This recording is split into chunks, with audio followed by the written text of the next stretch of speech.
گھروں میں خیر و برکت کے لیے دو چیزیں اچھی طرح سمجھ لیں، اور وہ دونوں ہی بڑی آسان ہے، کوئی مشکل نہیں، لیکن صرف بات ہے ہم اپنے آپ کو اس کا عادی بنا لیں۔ ہمارے یہاں عموماً مسئلہ یہ ہے کہ ہم یہ چھوٹی چھوٹی خیر کی جو باتیں ہوتی ہیں ان پر ہم اپنے آپ کو عادی نہیں بناتے، اور پھر اس کا نتیجہ یہ نکلتا ہے کہ ہم بہت ساری خیر سے محروم ہو جاتے ہیں۔ مثلا دو چیزیں جن کی وجہ سے گھر جو ہے وہ خیر و برکت سے بھر جاتا ہے،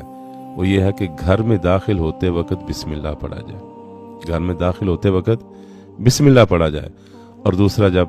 گھر والوں کے پاس جائیں، سارے گھر والے بیٹھے ہیں تو ضرور سلام کہیں، السلام علیکم ورحمۃ اللہ۔ گھر میں داخل ہوتے وقت بسم اللہ اور گھر والوں کو سلام کہیں، انشاءاللہ گھر میں اللہ کا نام اور گھر والوں کے لیے سلامتی کی دعا ہو جائے گی، تو انشاءاللہ گھر میں خیر ہی خیر ہو جائے گی، اور شیاطین جو ہے نا وہ اس گھر میں انشاءاللہ داخل نہیں ہو سکیں گے۔ آداب اللہ علیہ وسلم، صلی اللہ علیہ وسلم۔